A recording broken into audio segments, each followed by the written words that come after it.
Hello students, tonight we are going to talk about inequalities. And inequalities actually means a range of numbers. And for example, if I want to buy something which costs $100, therefore in my pocket I should bring at least $100 so that I can buy that goods. So in mathematics, and we can represent this at least $100 by an inequality. Let's say if we represent the amounts of money of mine be X dollar, then X should be greater than or equal to $100. And if we left out the dollar sign, we have X is greater than or equal to 100. So actually, X is in fact a range. X can be a number of different values. X can be 101, 102, or 213, 999, etc. And actually, we can represent this range by a number line. If this is X, this is 0, and this is 100. X greater than or equal to 100 can be represented by this range. Since this is an equal sign, we have an equal sign here, so this will be a dot. And now we can represent an inequality on a number line or graphically. We have X. Remember, we must have a 0 mark in all number lines. And X is greater than 3, we mark 3 here. And since this is greater, does not include the equal sign, so this will be a small circle here.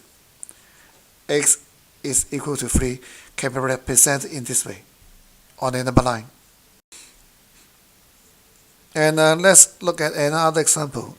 X is less than or equal to minus 1. And again, we have minus 1 here. Less than or equal to minus 1, we have a dot here. And then we represent this range right here. X is less than or equal to minus 1. And in fact, these ranges,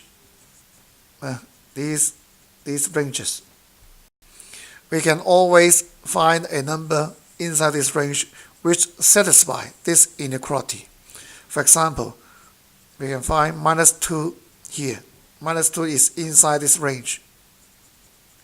So if we substitute or put minus 2 in this inequality, we can actually see that minus 2 less than or equal to minus 1 is always true. This is always true. And now let's look at some basic property of inequality. If A is greater than B and B is greater than C, then A is greater than C. And in fact, this is quite obvious. Let's say if 4 is greater than 3 and 3 is greater than 1, then we can conclude that 4 is greater than 1. This is always true. And the second property will be if A is greater than B, then if we add two numbers, add to the same numbers on both sides on the inequalities, then this inequality will still be correct. A plus C is greater than B plus C. Or if we minus the same number from both sides, then A minus C will always be greater than B minus C.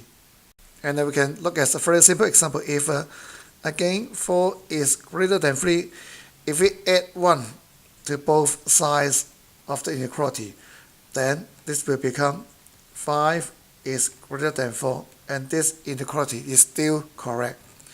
And what if we subtract the same number?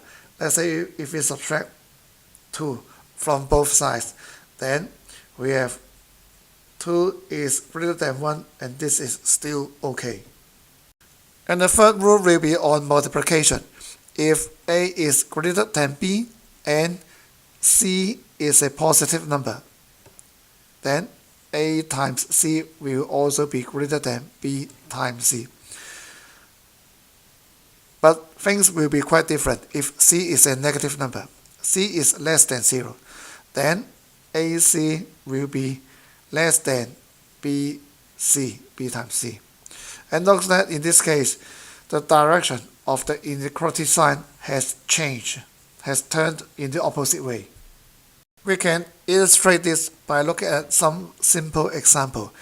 If 4 is greater than 3, then if we multiply both sides by 2, then we have 8 on the left hand side and 6 on the right hand side.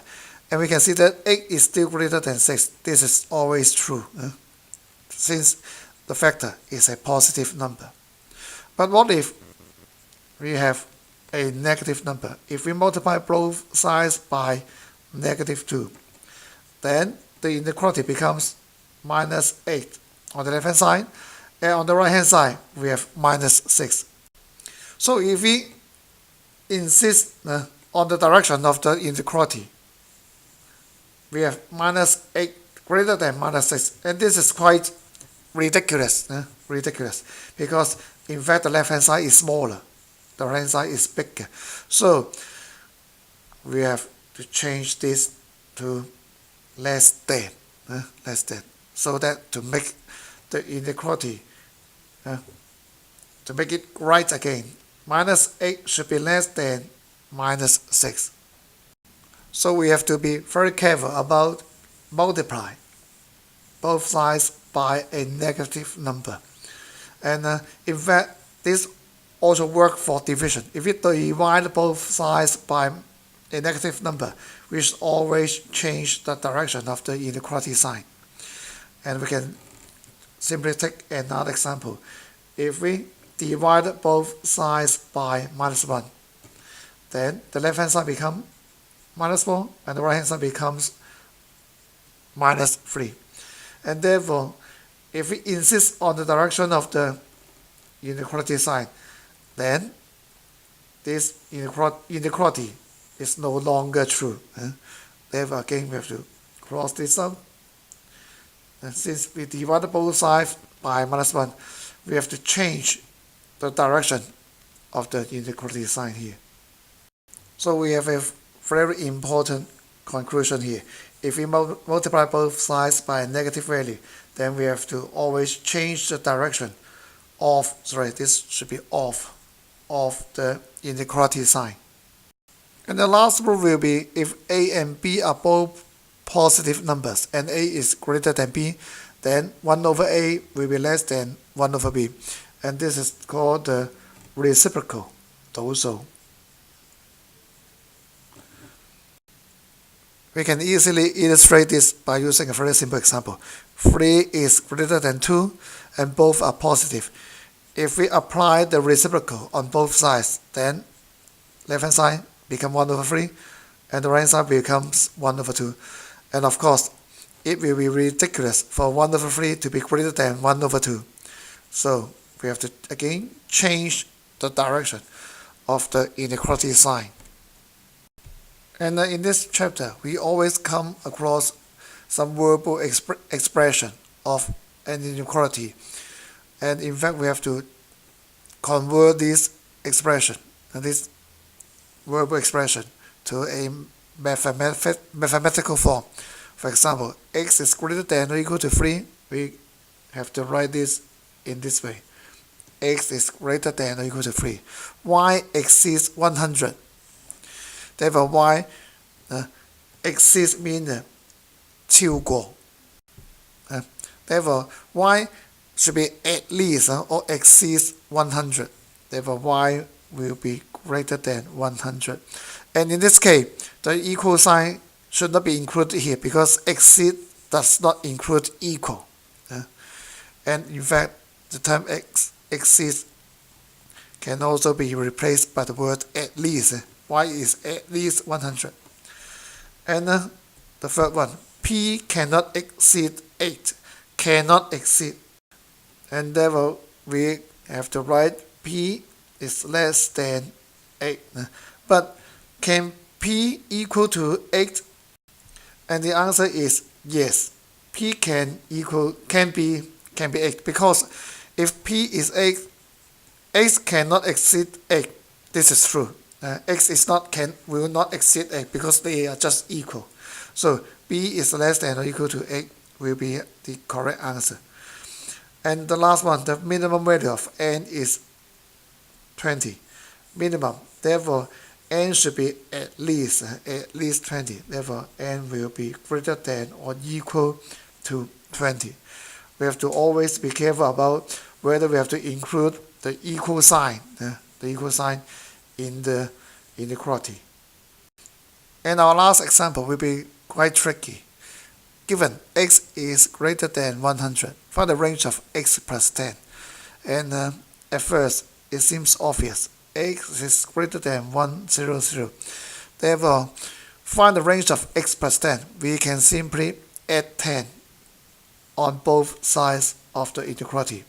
So x plus 10 will be greater than 110. So this is the range of x plus 10. But what if we let y equals to x plus 10? Then we can express this in terms of y, and then we can now find the range of y will be greater than 110. And so if I give you another expression, if p equals to 5x, then can we find the range of p? And again, we should start with the original inequality. X is greater than 100. And if we multiply both sides by 5, we have 5x greater than 500. And at last, we can replace this 5x by p. We have p greater than 500. And this is the final range of p. And again, if we are given x is greater than 100, and if m is equal to 5x plus 10, find the range of m. And now we start with the original inequality. And you have to make up this term, 5x plus 10, in the end. We have to make up 5x plus 10 in the end. So we start from this, and we have to end in this. So we multiply both sides by 5, we have this one, 5x greater than 500. And then we add both sides by 10. And now we have 5x plus 10 greater than 500 plus 10. And the left hand side will become m. And the right hand side will be 510. Now we can successfully find the range of m.